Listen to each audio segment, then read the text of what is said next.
Hello YouTube. Today we are playing Man, I Just Want to Go Home. I don't know too much about this game. It sounds like it's pretty short. It's sort of a visual novel style game, and maybe some multiple endings, kind of similar to This Is Not Your House, which we just played last night as of the time of recording this. So excited to give this one a shot and check it out. So let's get into it. Let's start the game.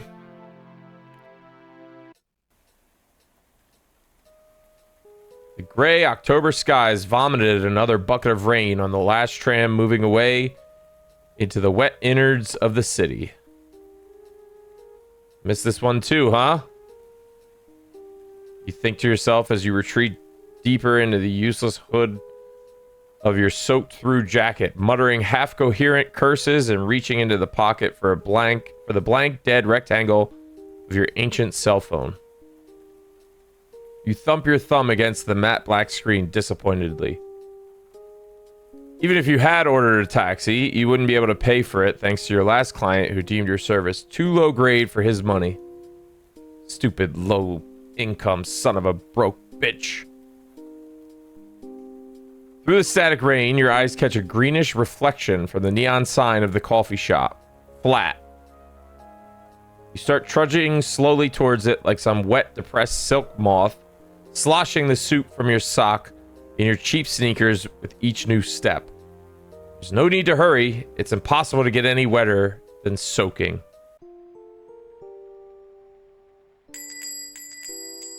The door gives way, surprisingly easy, and you stumble into the well-lit empty room, the shopkeeper's bell ringing feverishly.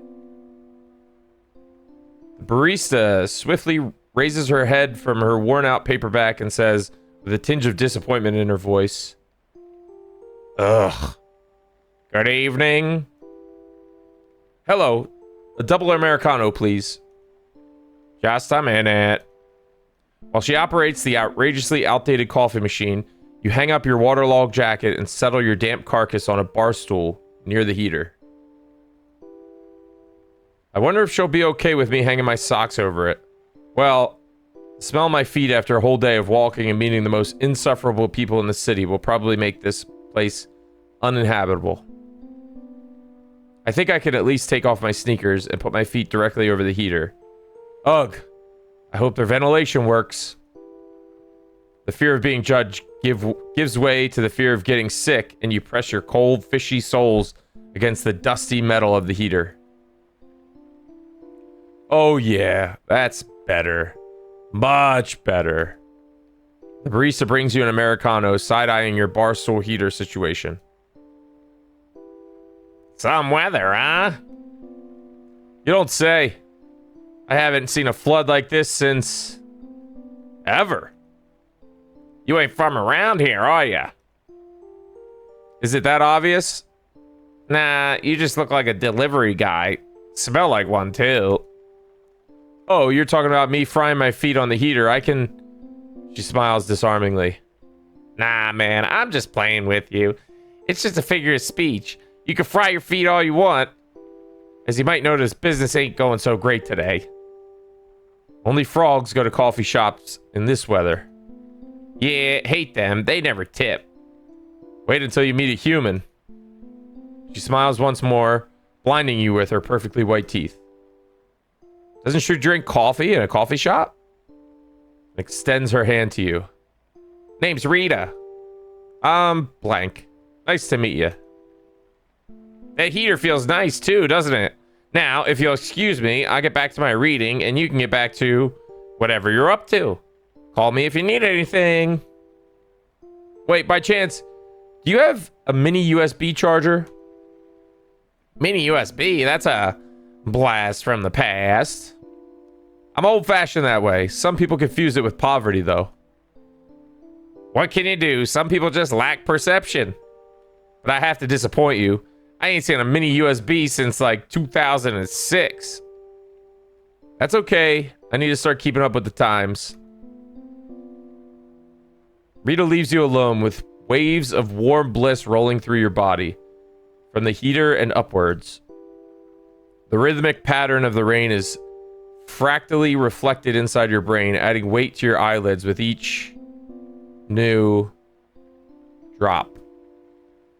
Coffee should invigorate you, but it only adds joules to the heat balance of your comfort.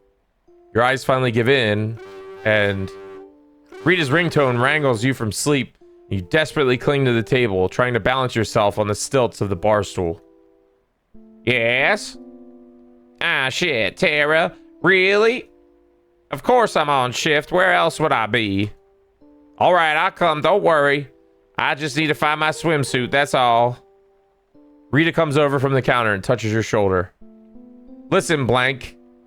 I don't want to impose on you or anything, but you seeing as you're so cozy in here, how about you just keep sitting in this chair while I quickly run across the street to give my neighbor my set of keys? It'll take 15 minutes max. That all right with you? What if someone comes? That would be a miracle. What if I'm not the man you think I am and I rob you blindly? Good luck robbing an empty register. So what? I'm not even supposed to be here today. Yeah, we'll agree. Sure. Rita smiles confidingly, opens her umbrella, and slithers out into the street. Shopkeeper's bell rings softly before falling silent, leaving you alone with the sound of rain and the gentle hum of the refrigerator. You shrug, pull the wet socks off your feet with a squelch, and place them on a heater to dry. Then, with a quick glance, you notice a sack of paper napkins on a table across the room, which you hastily grab and stuff inside your sneakers in a futile attempt to soak up at least some of the moisture. You finish your double Americano with one big gulp. To your surprise, a shimmering clot of anxiety starts forming 2 inches below your solar plexus. But why? It's the fucking coffee.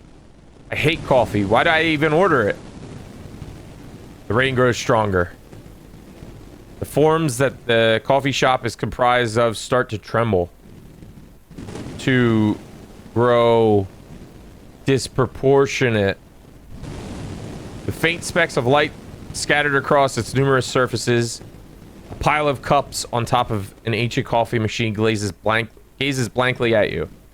You lock your eyes on it and jump from the sound of the bell cutting through the stale air. A rumpled middle-aged man wearing a soaking wet white trench coat staggered into the coffee shop. This door does not adhere to fire safety standards. Good evening, sir. Pour me a glass of water, boy. He croaks and materializes 20 marks. A 20? Your hand grabs it way before your brain starts calculating the ethical side of such an action. 20? It's 4 subway rides, 2 packs of cigarettes. It's still not enough to get a taxi, but I'm not little Lord Fauntleroy. Unceremoniously, you stuff your feet inside the mushy napkin linen sneakers and limp towards the sink with the finesse of an ex-paraplegic on high heels. There, you grab the first sort of clean tumbler, fill it from the tap, and give it to the man. His trembling hand grabs the glass, pelicanly empties it into his throat, and thumps it on the counter. Pelicanly is a good word. That's pretty good. Then he gives you a long, piercing look with his blue eyes shining in the center of the life-drained face. You don't work here. I'm substituting for my friend. His stare drills a sense of discomfort into you. Why do his hands tremble so much? An alcoholic? But he doesn't have a bloated face or any signs of bad blood circulation. Maybe it's Parkinson's, but don't forget to share the tips, he said, then turned around so swiftly that droplets from his trench coat rained all over the coffee shop. He bolted out the door, causing the bell to rattle metallically. You exhale and look at the counter to find a thick wallet laying near the empty tumbler.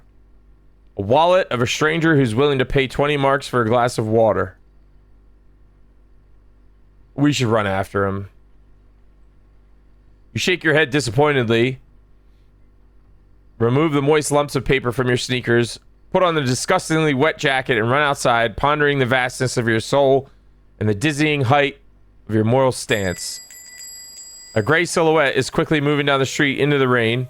You run and run.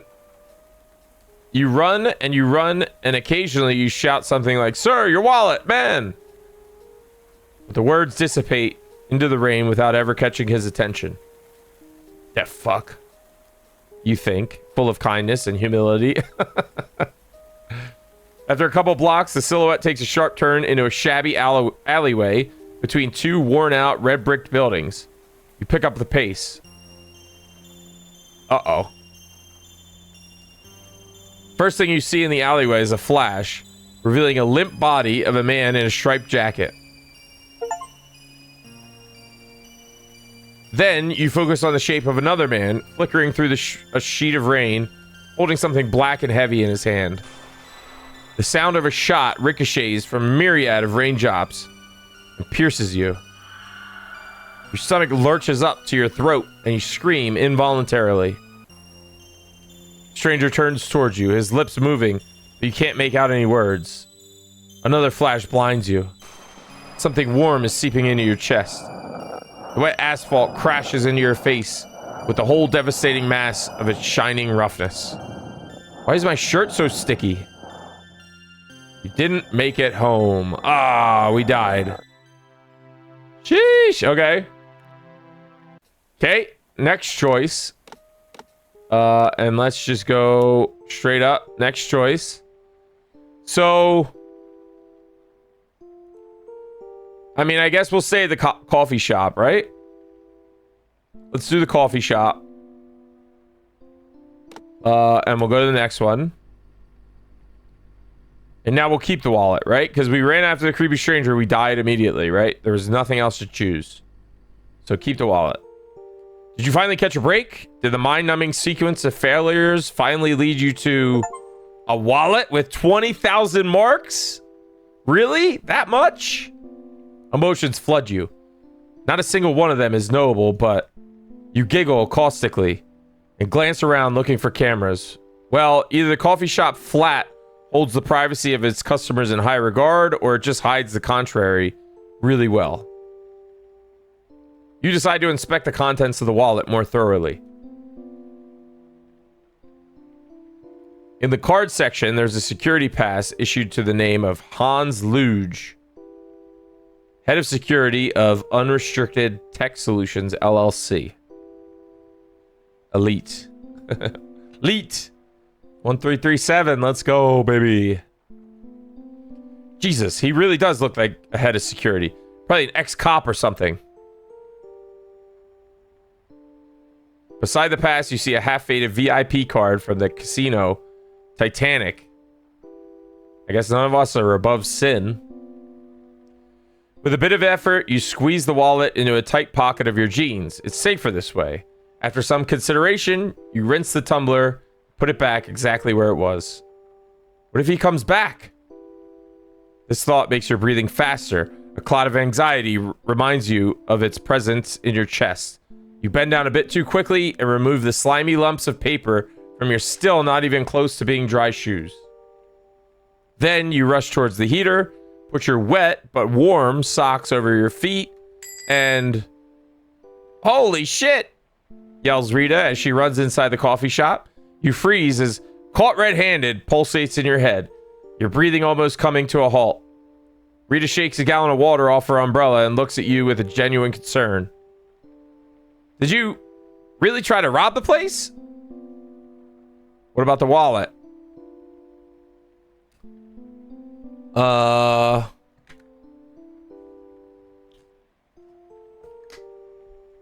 Prove the world your nobility and leave Rita the wallet. It's 20 grand. We'll be noble again.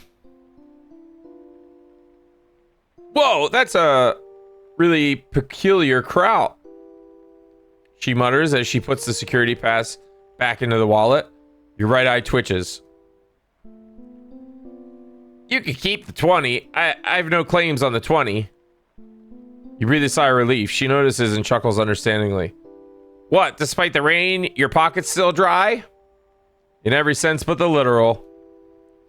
Where do you live? What kind of question is that? A very normal one for a person who wants to order you a taxi home. And pay for it too, don't worry.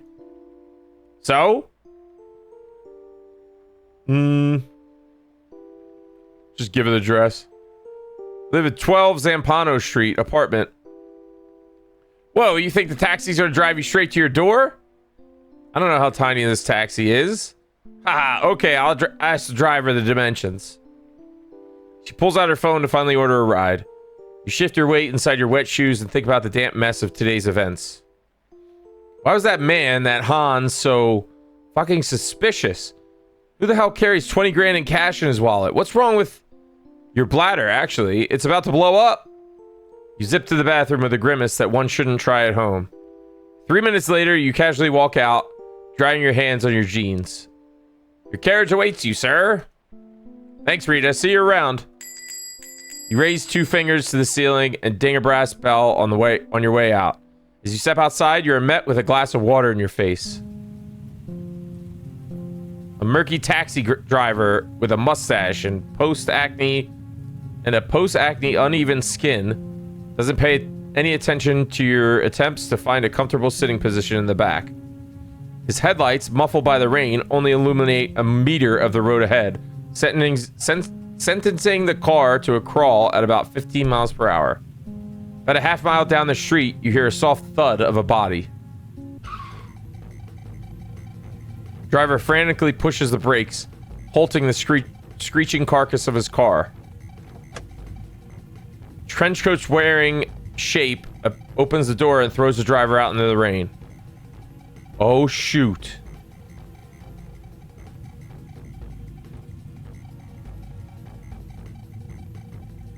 You stare down the barrel of his gun with the intensity of a soon-to-be slaughtered chicken. Hello again. Ugh.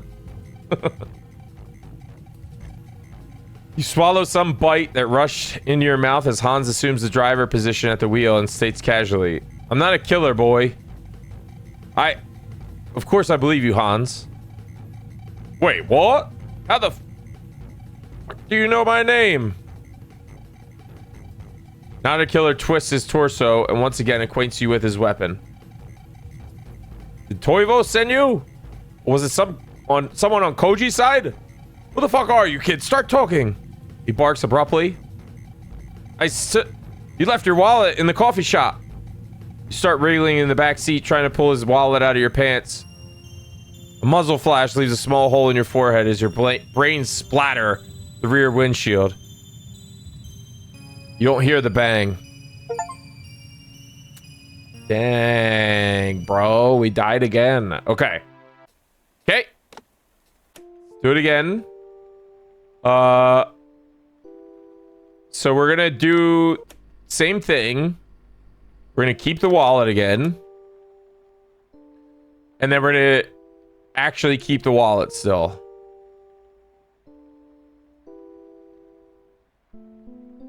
Yeah, I tried to seal the heater. Unfortunately, it's bolted too tight. Haha, yeah, I feel you. My teeth are freaking chattering. Did anyone come by? Someone did. A weird, pale, German-looking guy shaking like he had Parkinson's or something. Also this. You give Rita a 20. You pay that much for a glass of water. Can you imagine? Whoa! Well, keep it to yourself. Consider it your paycheck for today. You sure about that? I'm not, but I want to be kind and leave a good impression, so please don't test me. I should order you a taxi? Are you crazy leaving your personal information in a place where you almost committed a sort of crime? Oh yeah, I guess that. Well, you said it yourself. You quickly return the bill into your pocket. How far is the nearest metro station? Like half a mile from here, but you don't want to go, man. Trust me, there's nothing to do outside without a boat. But what if he comes back? You think, involuntarily clenching your jaw? I'm already terribly late, so let me order you a taxi. Do I look like a billionaire? You squeeze your left hand through the wet sleeves of your jacket. I can pay for the ride? Do I look like a charity case? Come on, it's okay. I'm pretty sure I can walk a half mile in any weather. Can you swim a half mile, though? At least take my umbrella. Rita, you know where to return it. You step outside, muttering words of gratitude. Shopkeeper's bell rings a farewell, seeing you off into the concentration camp that is... wait, I missed that one. Oh, of late October's rain. Every attempt at drying your clothes is washed away in the first 2 seconds of walking down the street. Rita's umbrella is rendered useless by an especially ferocious gust of wind that turns it inside out. You manage to close it and continue moving towards the seemingly unreachable metro station. The stormwater drainage gives up, and you walk ankle deep in rainwater, thinking about throat-tearing cough, a mind-melting fever, an ever-running nose, and all the other symptoms that certainly await you at home. With a strange satisfaction, you look at your sneakers squishing and bubbling with water with every step you take. You walk, counting your steps, swearing profusely, cursing God, clutching the wallet, and glancing enviously at the occasional car moving in the same direction as you. Fuck the cars, fuck the clothes, fuck my immune system. The only thing that matters is that 20 grand in that leather fucking wallet. Mercantile? Sure. But the possibility of not living paycheck to paycheck for the next 6, maybe even 9 months, if you keep it frugal, and you always keep it frugal, warms you under a frantic storm. From behind a wall of rain, a building with a neon sight Titanic emerges. Your thoughts immediately jump towards a VIP card, patiently residing in the wallet. Should you? Ooh. Ooh.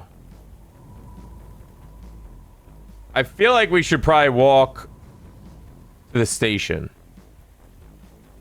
Let's walk to the station.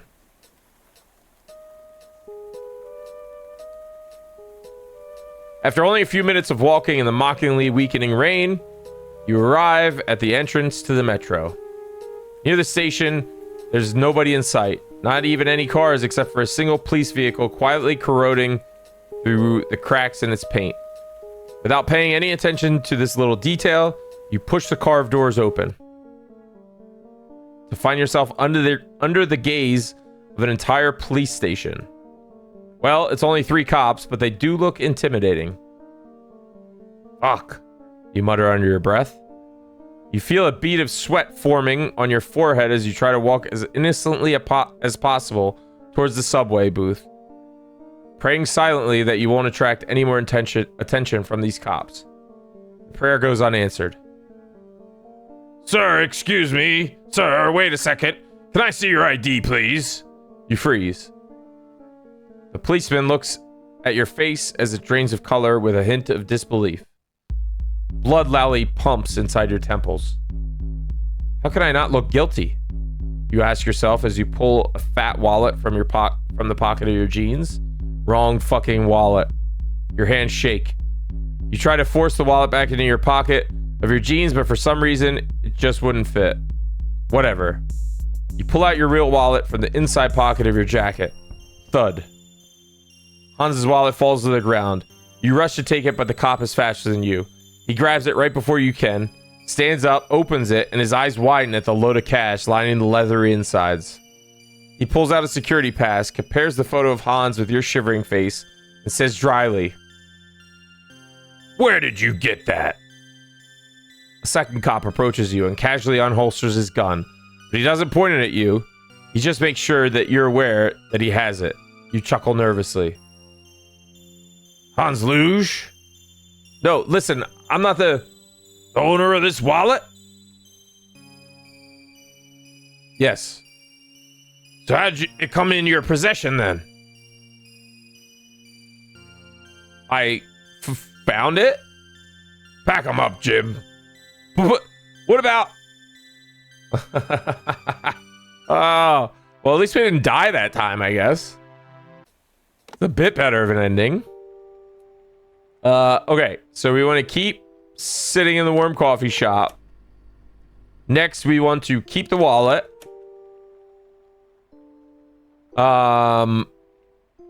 We want to say it's 20 grand. And then I guess, oh, well, we could do this one again, right? And then we're going to go inside Titanic this time. A padded door is unreasonably difficult to open. The relatively empty casino interior greets you with a wave of warm, subdued lighting. 3 half-drunk, identically shabby men stand around a roulette table, not doing anything or drinking. Behind them, an entrance to the VIP room is guarded by a classically bald, 6-foot-tall, refrigerator-looking goon with an impenetrable face that not even a mother could love. To the right, a weirdly energetic bartender with a devilish spark in his eyes is filling the lime box with the freshly cut limes. You shake the umbrella, drawing everyone's attention. Hello? Think fast. Just sit at the bar. The bartender stares at you without blinking. Vodka with lime. Just a sec. As he tries to find the bottle at the bar, behind the bar, you lean in, clear your throat, and say, "Do you have a mini USB cable by any chance?" What? Nothing. He pours you a shot and rubs up on his goatee. He appears as though he desperately wants to say something, but something inside of him is resisting.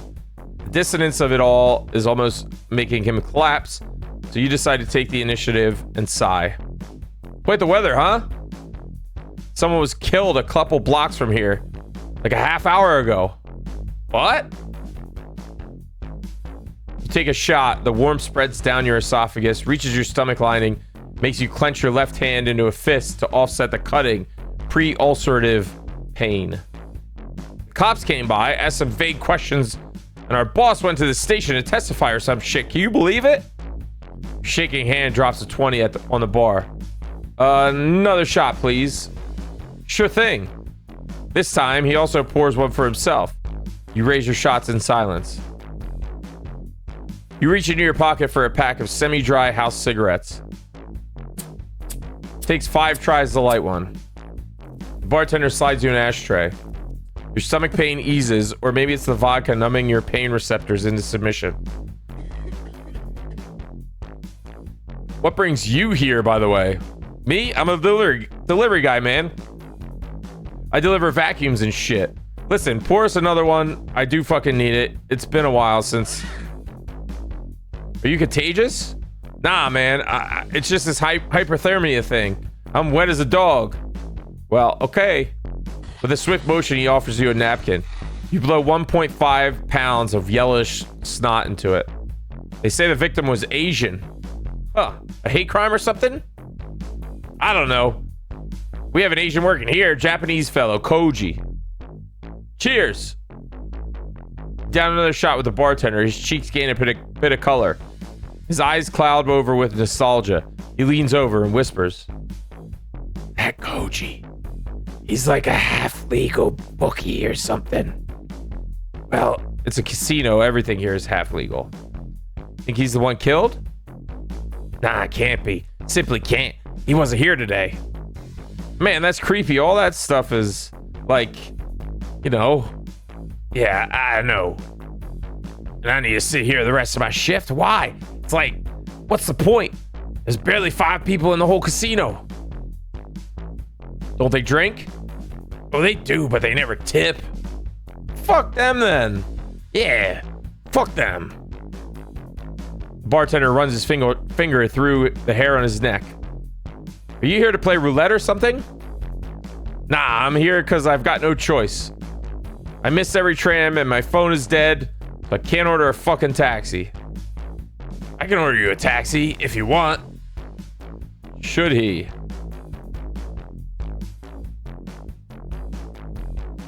All right, let's try to take the taxi home. For real? Man, you're a lifesaver. It's nothing. He waves you away with a smile and calls the taxi company. You slide your fingers down Han's wallet, fish out 100 marks. All right, let's drink another one, the last one. Last bottle? 1 shot will suffice. Bartender's eyes widen as he looks at what it is probably the biggest pile of tips he's ever seen. Puts on a professional face and quickly hides them under the bar.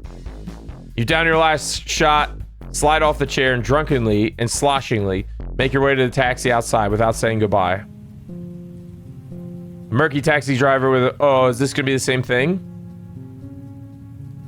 Headlights muffled by the rain. Yeah. I don't like that this is the same exact thing because they said it was a half hour ago. You know?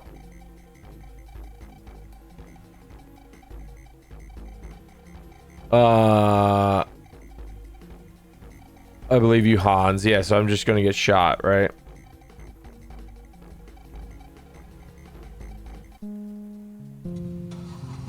Wait.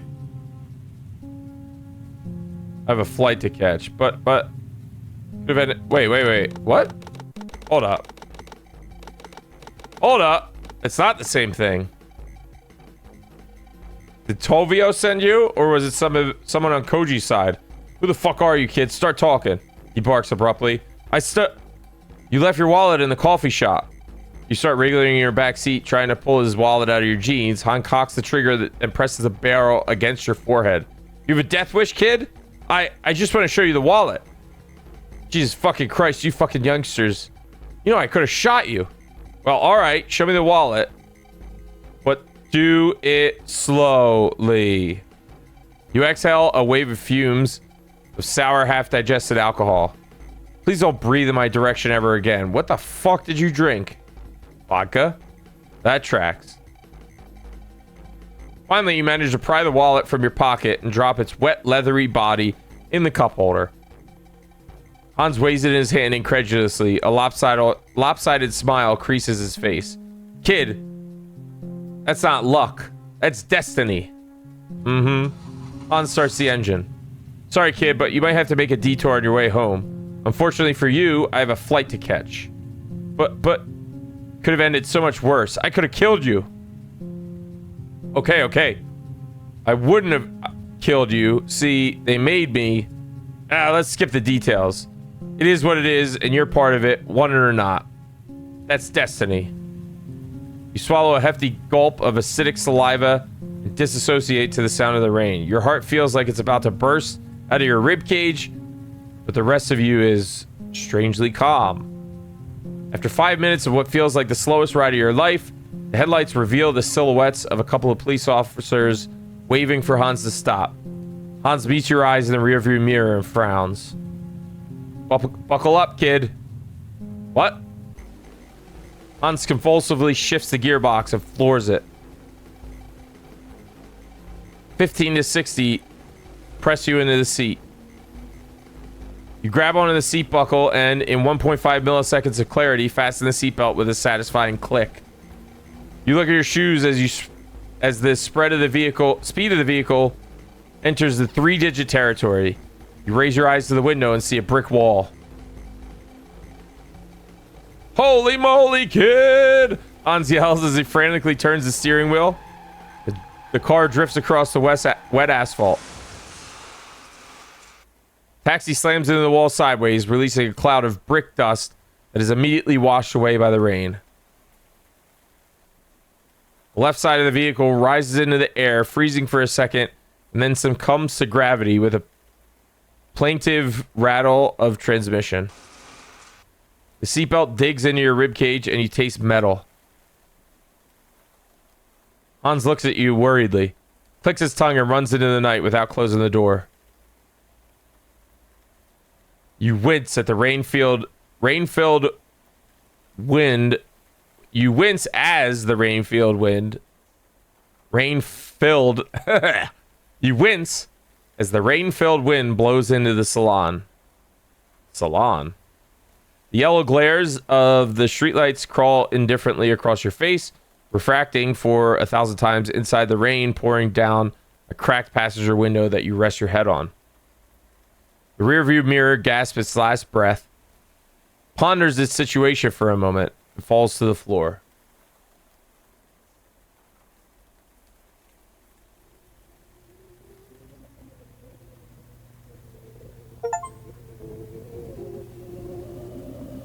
What is that thing?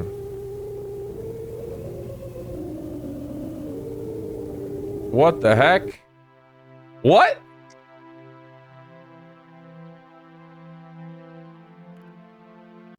What was that? Oh my god, what are we doing now? Should we go into the VIP room, I guess? Keep the wallet. We're keeping it. We're doing this. Go to the Titanic. Check out the VIP room. You give into your curiosity and slosh to the entrance in your wet sneakers. The goon in tuxedo stops you with a soft yet decisive move. He looks at you disinterestedly, says one simple no. But you pull out the wallet and show the bouncer your newly acquired VIP card. He squints and rips it out of your hand, then thoroughly inspects it as if it was some sort of extraterrestrial artifact. Wait a second, sir. The darkness of the VIP room swallows him in a matter of moments, leaving you alone to shift your weight from one foot to the other under the gaze of everyone in the casino. Suddenly, you feel a gust of wind, the kind that only you seem to notice. Pierces you right through, sending the waves of goosebumps across your body. Everything inside you feels suspended on some tiny invisible strings, and the only thought your brain can muster is run. Why? You spot three silhouettes approaching from the darkness of the room. The urge to flee to the metro, to the police, to get rid of the wallet, to cry for help, to flow down the drain along with everything the rain has poured overwhelms you. You just take a deep breath and remain firmly rooted in place. The bouncer places his excavator bucket of a hand on your shoulder. On each side of him, two identically unpleasant men grow out of the ground and into the tuxedos 3 sizes bigger than they should be. They greet you in unison with carnivorous smiles, and you stutter. You know, I've just got a call, and you are coming with us. I am coming with you. Thank you for being sensible. And you walk beside them through the hall, past the velvet couches with cheap cup holders and bronze tacky ashtrays. Across the room with an infuriatingly obnoxious carpet. Passing the frozen in space waiter and the allergically snorting blackjack dealer. Through a technical corridor with crumbling walls and wires dangling dangerously low. Into the small but cozy room with a black and white TV with nothing on. A small refrigerator adorned with a single magnet from Sweden. And the achievement I just got was Sweden mentioned. A glass table with coffee stains. A coffee maker with a mold-ridden pot. A pack of instant coffee beside it. Tile floor that hasn't met a broom in a while. A leather couch with cigarette burns. And 3 eclectically draped chairs. With an old man sitting in one of them who raises the aquariums of his thick glasses to you and softly whispers, "Fuck him up, Anton." A skillful blow to the cheekbone sends you crashing onto the couch. Black spots mockingly dance in front of your eyes as you turn your stiff neck towards the old man. A dry, contemptuous expression creases his face. "What the fuck do you think?" "Young man, be silent." "What?" "Anton, empty his pockets." Anton pats you down and finds your dead cell phone, a damn pack of house blues, your slim wallet, and Hans's leathery brick of money. The old man takes it and turns the thick wallet around with a certain degree of bafflement glimmering in his glasses. He opens it, runs his fingers through the cash, pulls out a security pass, holds it close to his face for an uncomfortable amount of time, and finally says, "This young man's loaded. This is not mine." "Now, don't be shy. Did Toivo send you?" "He did, didn't he? But why? For what reason?" "What?" "Hans, listen. Your old friend has already shot my bookie. You are too late." "Well, maybe you're too early. What the hell do I know about Toivo's operations? But despite everything, I, Andreas Fink, give you my word that we will let you go if you tell us what your goal is, and I'm not Hans. Please don't interrupt. And we'll even have you, let you have your money too. Just tell us the name of, blank. Anton, do you feel as if our companion doesn't show us the proper respect? Anton ruminates for a solid minute. His irises bounce off the corners of his eyes as the gears of thought slowly turn throughout inside his skull. Upon realizing the implication of his boss's question, he paternally squeezes your shoulder and nearly blows the stuffing out of your head with his monstrous fist. You spread thinly across the couch. You feel nothing but numbness in the place where your head should be, and a vomit boiling somewhere in the outskirts of your digestive system. Hans, it is in your best interest to not lose the thread of the conversation. I'm not. A wave of panic burns through every available instrument of reason. You lift a concrete slab of the back of your head off the couch and stare into the thick, pitiless glasses across the glass table. Hans, I beg you, do not stall. I believe you have something better to do than getting the shit beat out of you. Well, do you? Tell him the truth. Andreas, listen, I have no idea what you're talking about. I'm not Hans. I'm blank. Very insignificant delivery guy in the wrong place, the wrong time, with the wrong wallet. I don't know anything about anybody. A heavy smack from Anton interrupts your rant. Feels like he drove a spark from the back of your head. You burp apologetically. An old man scowls. I get it. Thank God. Wait, who am I kidding? I don't get any of it. Anton, do you understand anything? Anton shrugs. Let me make it easier on you, young man. Simple questions. Monosyllabic answers. Your VIP pass is obviously fake. Where did you get it? Or rather, who did you get it from? I kind of stole it along with a wallet from a strange trench coat wearing kraut in the flat coffee shop. Are you referring to this wallet over here? Yes. Look at the security pass again. It's his face on the photo, not mine. Anton, confirm. He hands the pass to the goon, and a realization hits you like a brass knuckle. He's blind as a bat. Anton thoroughly examines the photo on the pass and grunts, yes, not him. This Hans, he's way older, and he looks more German. Great, so let me get this straight. You met a mysterious stranger, stole his hefty wallet, and why the hell did you come here? Well, I didn't really steal as much as I didn't return it to the owner, and I've never been to a VIP room in a casino. I was curious. The old man lets out a delighted cackle. Anton smiles, probably. Curiosity killed a cat. Ever heard this one? I suppose. Young man, what is your real name? I know you've already said it. I just didn't take it seriously. What else can you tell me about this Hans fellow? Well, he had a white trench coat and a very scary blue eyes. They were kind of looking straight into my soul. He was also shaky, like he had a real tremor. Parkinsonian type, I'd say. He only ordered water and then immediately left. Even forgot his wallet. He left immediately? In this weather? Yeah, he was quite peculiar. When did this encounter happen? As precisely as you can, please. About an hour ago. The twins. Hey, have you heard the man? You've already forgotten about their silent presence. Were they not breathing the entire time? They stood behind your back?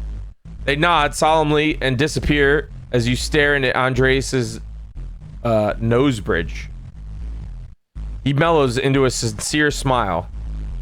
You've no idea how much you helped us, even though it was unintentional. Unfortunately, you cannot keep your recently acquired wallet, but... He pulls out half of the cash from the wallet and extends his hand to you. God, it must be like $5,000. You smile incredulously, take the money and stuff it in your wallet that you pick up from the glass table along with the cell phone and the keys. Now, how about a cocktail on the house and a taxi home? You know, as an apology for the bruises. Whoa. Thank you, but Can I skip the cocktail? That's what you would say if your throat wasn't constricted by a cold, steely thread. You go compulsively grasp at it, trying to pry it away for just one more breath, but you only cut your fingers. You raise your hands higher and find the tense hands of Anton. You cling to his tuxedo with your weakening fingers, trying to negotiate just one more breath. Just one more. Anton tightens his grip as you feel the stream of blood running down your shirt onto the leather couch and then onto the unwashed tiles of the floor, down into the basement and into the cold, cold earth. Just one more breath, please, into the starless night that's being guarded by nothing but the heartfelt smile of a man in thick glasses. Soon it also dissipates, leaving you alone in the dark. You didn't make it home. Okay. So we're dead again. Okay. Should we try to go for a swim? Let's do that. Sorry, Rita. I don't like taking on more responsibility than absolutely necessary. How far is the metro? About half mile. Did you finish your coffee? Yeah. And give me $2.50 and let's go. We are heading in the same direction. Nice. Your slim wallet coughs out the last 3 marks. Rita hands you back 50 heffnings. Just enough to buy 1 metro token. You slip your almost dry feet into the cold, slurping sneakers. Disgusting. With an unveiled revulsion, you push your hands through the cold insides of your wet jacket. Rita smiles sympathetically and takes an umbrella from behind the counter. The rain seems to have known about your plans to leave the coffee shop because it pours harder than ever, almost turning into a waterfall. Rita pulls the door and runs outside, simultaneously opening her umbrella. Unfortunately, the umbrella proves ineffective against the horizontal rain as she immediately catches a fistful of water in her face. She curses silently and offers you a spot under the umbrella, but you make a vague gesture with your hand, signaling your indifference to being 5% less wet. After a third attempt at conversation between you was disrupted by yet another especially ferocious wave of rainfall, both of you sink into despair and quietly trudge along the streams of precipitation. Rita is visibly angry. You feel nothing but numbness of joints and a strong desire to pee. Finally, a building with a neon sign, Titanic, emerges through the wall of rain. Rita yells something that could be interpreted as, "This is fucked, let's go inside." However, considering the distance you've already covered, the metro station shouldn't be that far away. So, let's go with Rita, I guess, for now. Padded door is unreasonably difficult to open. Relatively empty casino interior greets you with a wave of warm, subdued lighting. Rita loudly whispers all kinds of curses as she shakes the umbrella, drawing everyone's attention. 3 half-drunk, identically shabby men around the... Okay. To the right, a weirdly energetic bartender with a devilish spark. Yeah. Wait, across from him, a somewhat Asian girl, your age, with wet blonde hair covering her shoulders, sits at the bar. She raises her glass as she notices you two. Rita promptly walks up to the bar. You trudge along indecisively. Why? Well, what else is there to do? Rita! Whoa, girl! Why did you get this drink? And where's Koji? I don't know. Why do you want to see my father? You know, silver fox is still a fox. Ew, no, take a lap. Think about your behavior. Relax, I'm just fucking with you. Unless... Rita! Who's this wet rat next to you? Name's Blank. Nice to meet you. And I'm not a rat. I'm a nutria. Hey, I'm Tara. Let's do shots. Every whim for your money. I'm a bit broke today. He's a delivery person. Ah, the most persecuted minority. Well, okay, I'll bankroll you. I don't like feeling like an alcoholic. What about me? You're on duty. Ah, come on. I'm not a firefighter, for fuck's sake. The 3 of you have vodka shots. The warmth is spreading through your body and you realize just how cold you really are. Achoo. Nice weather, huh? Oh, Tara, here's your key. I gotta go. I just realized that I didn't close the coffee shop. Thank you, darling. See you around. Silently, you raise 2 fingers. More vodka? Yeah, sure. What's the occasion? The end of my relationship. We broke up. Well, to be honest, I got dumped. Ah, well, cheers. She downs another one. You keep up. Victor, why are you bothering with shots at this point? Just give us a bottle. Koji said, Victor, darling, Koji's not here, so don't fuck with me on his behalf. Hey, manners. Cheers, come on. To ward off the cold. Oh, man. So how long have you and Rita known each other? I don't really know her. I just walked into flat and... Whoa, man. Tara touches your jacket and immediately pulls her hand away. Ew, you're like soaked. No shit, Sherlock. Come on, I sincerely want... She slides off the bar stool and grabs your shoulder. Let's go to my and Rita's place. You need to dry your clothes. It's just across the street. Come on. Come on. I'm not inviting you over to fuck. My heart is all sorts of broken. Jesus Christ, you fucking men. I'm a nutria. So sorry, darling. I forgot. Let's go to Tara's place. But I need to get home. All right, I'll go with you. Oh yeah, Victor, can we have our vodka to go? Bartender rolls his eyes and smiles as Tara grabs first the bottle, then you, and pushes the door open. Together, you step into the creaky corridor with washed out wallpaper. Welcome to my and Rita's humble abode. Humble? This is a bloody mansion. Oh, I know. 55 square feet with a dryer and a dishwasher for only 150 marks a month. 150? You gals have got it way too good. I pay 400 for my shithole, and I don't even have a dishwasher. I just know a guy who knows, my father. All right, get your ass to the shower. I'll put the kettle on. Why are you so caring? Because I'm going to fucking kill you, that's why. You know, total dismemberment and, decapitation? No, dismemberment includes decapitation. The word I'm looking for is disembowelment? Yes. No. Well, maybe. Whatever. Will you give me a towel? Just use the hand one. Royal blood. That's Sir Royal blood to you.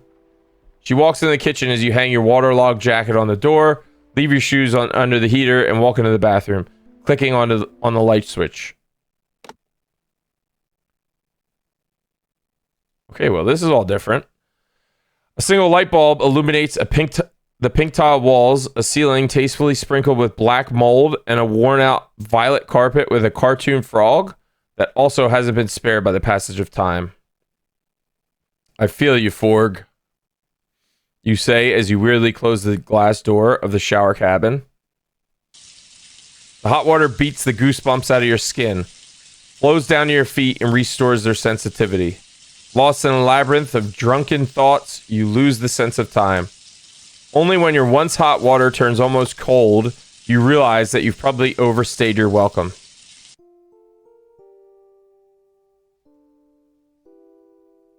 On a washing machine, Tara has left a gray towel stained with peroxide, along with a XXL shirt emblazoned with an AutoCare logo, and socks that are at least 3 sizes too small for you.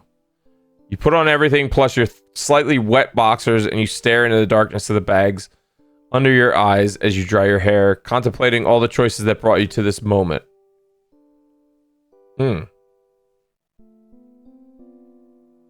Okay. As you exit the bathroom, a muffled sobbing from behind the closed kitchen door reaches your ears. Peering down the dark hallway, you can make out the blurry shape of your jeans draped over the heater. They probably are still wet, but at least warm and quasi-wearable. Oh, man.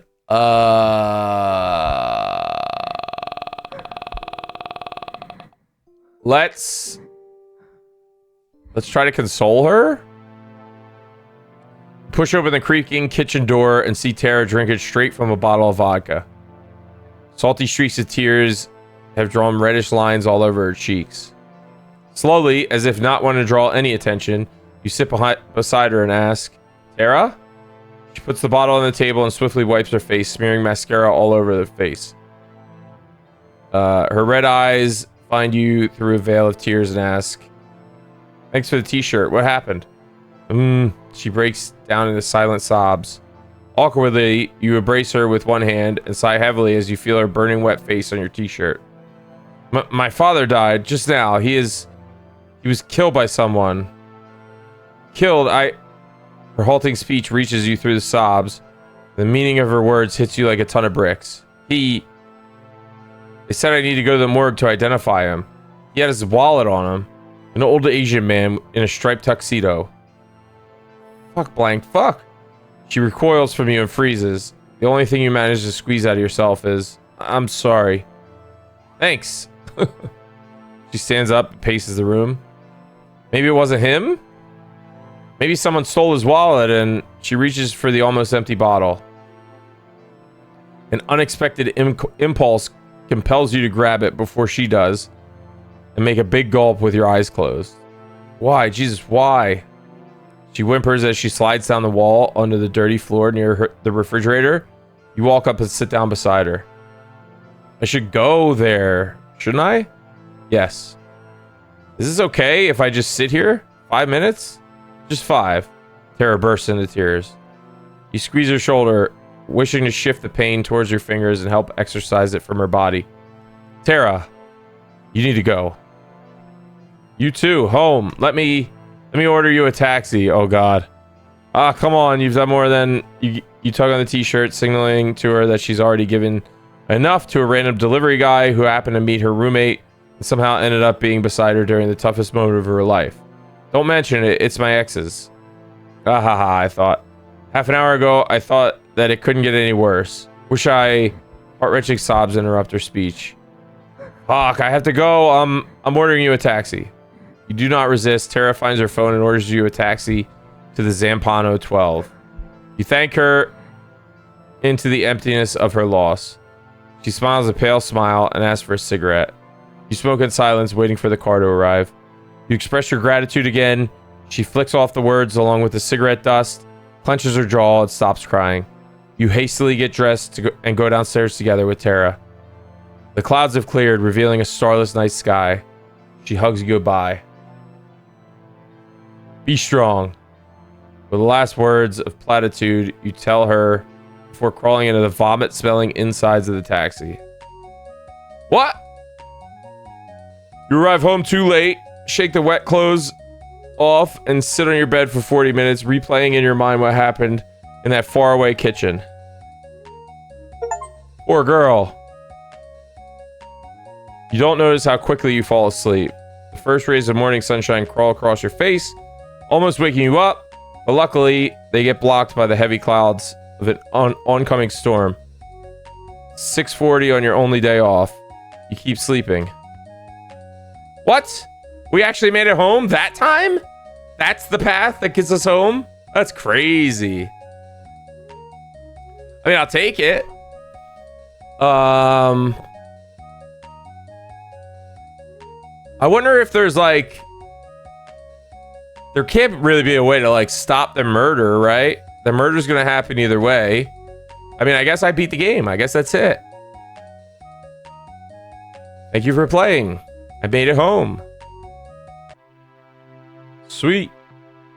All right, so I just beat this game. I think there's a couple other endings to go through. I kind of want to see if I do this one and we just keep walking into the station. Smile at Rita, give her a slap, more like a slurp on the shoulder. Continue walking towards the station. The rain gradually transforms into a solid wall of water, causing you to lean forward, to pant, and to curse. You inch towards the carved doors of the metro station. Breathing becomes more arrhythmic, and your thoughts more scattered. Finally, you push through the empty hall with a marble floor and partially faded mosaic on the wall, depicted in band shearing a sheep. Below the mosaic is a subway booth. You approach it, almost skipping, and smile at the scrawniest gray-faced clerk in the city. One token, please, you say as you pull your wallet out and shake a single 50 Pfennig coin out of it. 65.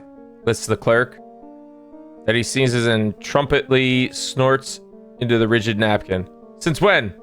Fare was raised yesterday. I only have 50. The rain is devastating. I need to go home, please. 65. Let you in if it was up to me, if it was my personal metro station, but unfortunately for you, and the city owes me, unfortunately for you and me, the city owns the whole metro, and the city sets the fares. Please, man, cut me some slack. There's nobody here besides you and me. You can let me through without anyone even noticing. Don't play that game with me, young man, or I will call the police. I will. Let's say today I let you in for 50. Tomorrow somebody comes and he only has 40. Well, I let him in too. And then what? Every bum in the city gets a free ride? Do you realize what that would mean for the whole... You look at the dim lights reflecting in the eyes of the clerk with desperation. He continues to wash you over with the waves of monotone, bureaucratic babble. Ouch. Your hand spasmodically is a good word, clenches into a fist. Well, screw him. If the petty moral doesn't want my money, that means a free ride for me. Silently, you turn around and walk towards the turnstiles without interrupting the never-ending rant. Placing your hands on them, you prepare to cross this whole neighborhood out of your memory with one swift jump, but a gnarled hand with yellowish nails falls onto your shoulder. Sir, did you put the token in? An old voice behind your back inquires mockingly. How did I miss him? Yes, I did. However, you move swiftly, hoping to shake the hand off, but the grip only tightens, sinking under your collarbone with unexpected power. Ouch, you fuck, that really hurts. Young man, don't take me for a fool. I get it. I get it. Let me go. Devastated and broken, you stumble back into the street and place a cigarette between your lips. Immediately gets yanked out by the wind, which proceeds to play with it for a solid 5 seconds before dumping it into a nearby puddle. Car drives by, splashes you with a waterfall of dirty water. Jesus Christ, what have I done to deserve all this? You realize how silly you must look with your hands raised to the sky and awkwardly put them back in your pockets. You slouch and walk against the wind, heading nowhere in particular. Why is it always against the wind? To the metro station. I go against the wind from the station. I also go against the wind. What the fuck is wrong with you, wind? Are you fucking with me? Just like that stupid fucking clerk. That virgin-looking mumbler, yapping and lisping with a cock in his mouth. Oh, I want to. No, I need to gouge his beady eyes out, bite his wrinkly nose off, just to make him swallow his own snot along with the streams of blood and crush his skull into a red paste. And the guard, too, that old fuck, I barbecue his ass to the third rail so his corpse gets evaporated into a cloud of crispy dust with an oncoming train. Also, the fucking clientele, the fucking management, and why the fuck do they allow them to not pay the delivery fee? The merchandise is defected. I still fucking delivered it all the same. The manufacturer's fuck up, not mine. I would burn the whole fucking warehouse down. Along with every item on it, I would die in that fire too and reincarnate into a tsunami of shit and piss and crush and sink in the whole fucking city. Wait. Where am I?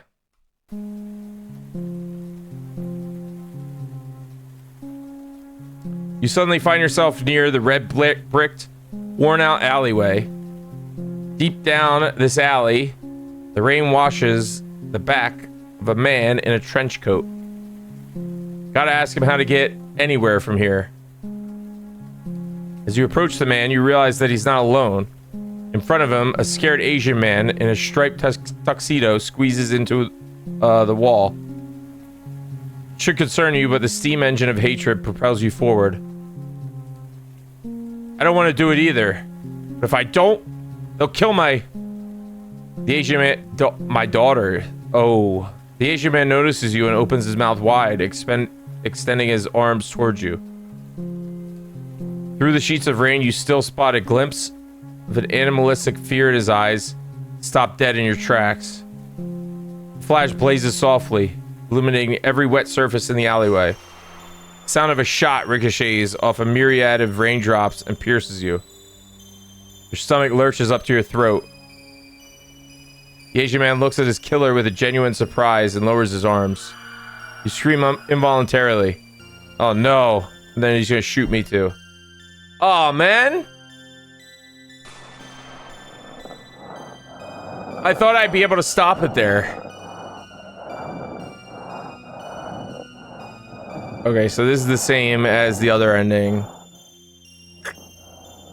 Boo. I wonder if there's a way to stop the murder. That seemed like the best bet, almost. Okay, so there's a couple other options. So we're gonna go for a swim. We're gonna go to... So after we said keep walking to the station... Wait, was there any other choices? Hold on, let's just go through that again. No, there was not. Okay.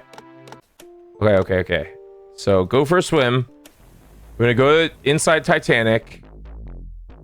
We want to go to Tara's place.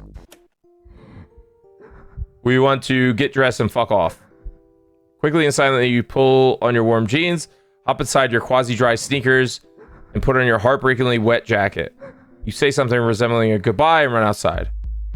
I don't answer for anybody's mental condition. I'm my own person. People cannot save each other, and from every situation, you ultimately get out yourself.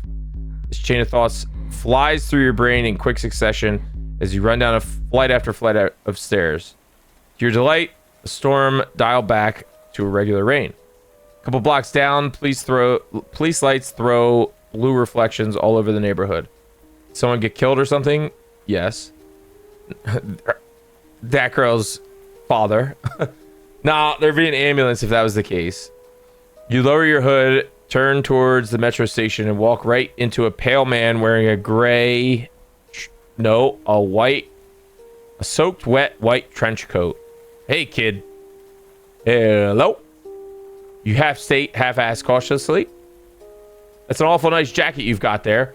Perchance you want to trade it for my trench? Sorry? A barter, you know? Are you kidding me? I'm dead serious, kid. Love the jacket. I can even give you some money on top. How about 100 marks? That's not a good idea. Man pulled out 100 and your field of vision instantly narrowed into a tunnel. Your mind blocked out everything on the periphery, focusing only on the shining bill like a guiding star. You may have even drooled a bit, but you were in no state to notice that. Of course, sure. I mean, why not? Hastily, you pull off your wet jacket and grab the treasure banknote. We're going to jail. A man smiles and hands you his extremely soaked trench coat. Normal questions like, why the fuck would he do that? Is he a criminal on the run? Were dismissed by pure, unadulterated greed, and you head towards the metro with the stride of a man unburdened by earthly problems. By the entrance to the metro... Oh, whoops. Oh, what did I do? Oh, resume. By the entrance to the metro station, a young policeman, deriving a great deal of pleasure from an unfiltered cigarette, raises his rapidly widening eyes on you and distorts his face with a grimace that you've never been greeted with before. You cautiously slow your pace. He unholsters his gun and points it straight at you. Man, what the fuck? Your ID, please. He yells with genuine fear. You reach inside your inner pocket for the wallet as your face is illuminated by 2 consecutive flashes. Sounds of the shots trembled through your eardrums, leaving nothing but a high-pitched ringing behind. Dang, a sudden weakness in your limbs makes you stagger, but your hand keeps fishing for the wallet.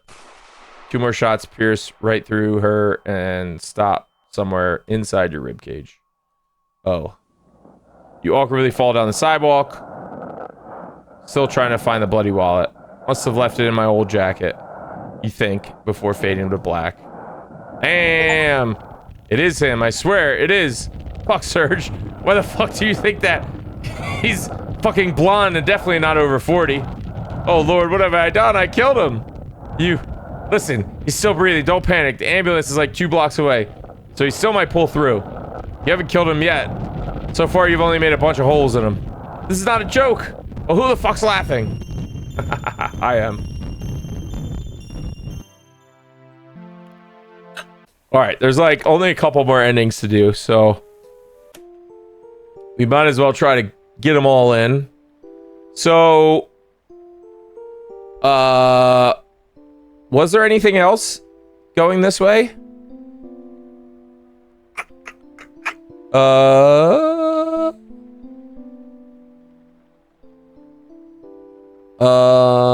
Wait, let's just see. So keep walking to the station and we don't have enough money. We go inside with Rita.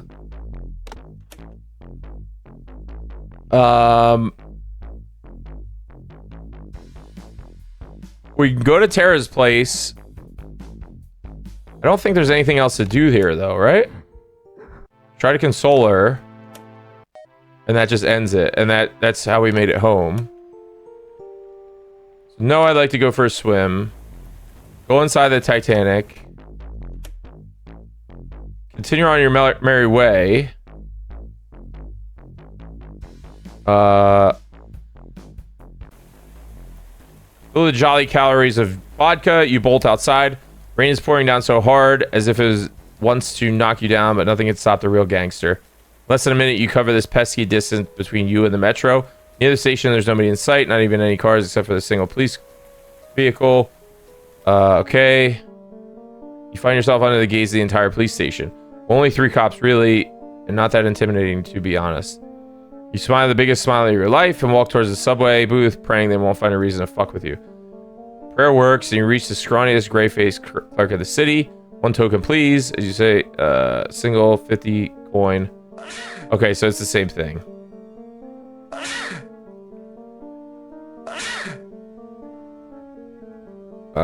It's the same thing, but now there's police over there. And so, I mean... we're just caught, right? Turn around, the excess adrenaline mixed with vodka, short surgery. Kick the...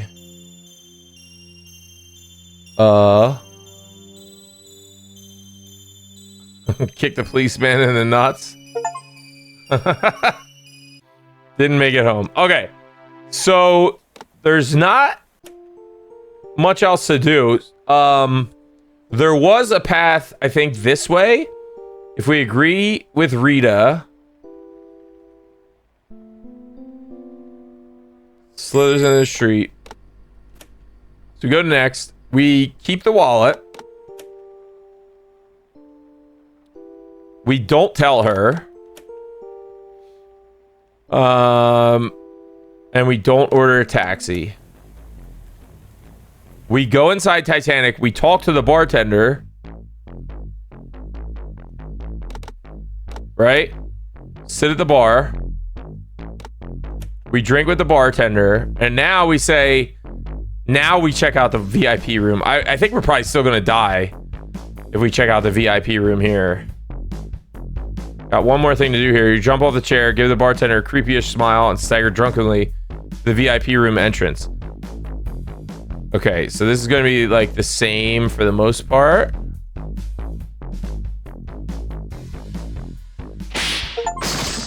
Oh, he just beat me up. Body flies 53 feet through the casino floor. At least it felt that way before it gets stopped by an empty table. An empty glass presses into your backside. You wipe the blood off the ledge of your mouth and run your tongue through your teeth. Luckily, you still have a full set. Time to go berserk on this sissy. Suddenly, the gravity stops working as intended, and you find yourself helplessly suspended by a silent and decisive force. Raise your hands to defend yourself, but there's no subsequent blow.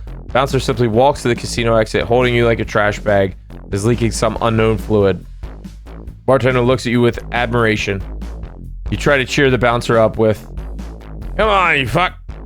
and you fight like a man. So he throws you in the nearest puddle by the door. You lay there trying to light a thoroughly soaked cigarette. Finally, you succeed. Busy clouds rustle in front of your eyes, showing you occasional glimpses of a starless night sky. It feels so good to be alive.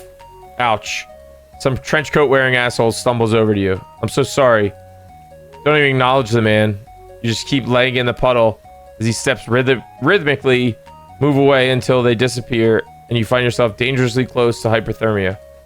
You should definitely scrape your body off the sidewalk and throw it into the 10-minute jog to the metro, 10 stations to the south, 3 bus stops, and 5 flights of stairs until you reach the door of your apartment, but you gotta smoke just one more cigarette. You've made it home. Oh, so that was another way to make it home. You wake up stiff as a corpse, touch your seriously swollen jaw, and the memories of the last night radiate outward from the bouncer's blow. Some fucking night. Well, at least you rush to the damp body of the wallet, waiting for you on the floor. You open it and count the money. You're so happy you would cry if you weren't that dehydrated. Dang, arrive home loaded. Let's go. You watch the first droplets of what is going to be another devastating storm as you smoke your third cigarette with a cup of coffee. Think to yourself, tomorrow I'm going to quit my job. All right. Sweet. We got I guess it seems like there's one way to get home. You know, whether you actually take the wallet or not in the beginning.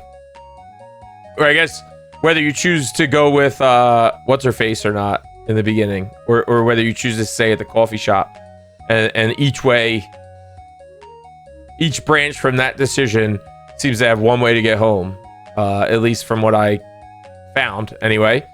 I guess there's no way to like stop the murder from happening, and I wonder if I missed some more about that story, and like what exactly the lore is there.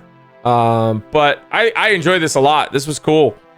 Another one of those visual novels, sort of like This Is Not Your House or whatever I played just the other night. Yeah, This Is Not Your House. It's sort of a similar vibe to that, similar idea. A little bit more fleshed out with this game for sure. And yeah, I enjoyed that a lot. I like the art style. I like a lot of the illustrations and everything here. The writing was pretty good. The different pathways were pretty good too, and how they kind of like looped back on each other, but with like different scenarios happening.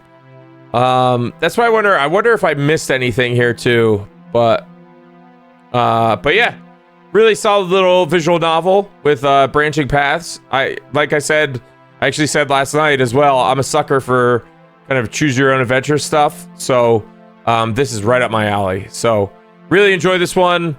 I think, yeah, really enjoy this one.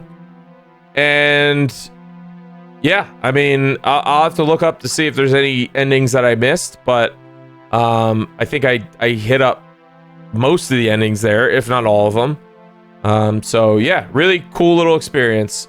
Definitely very, very little solid, very solid little visual novel there.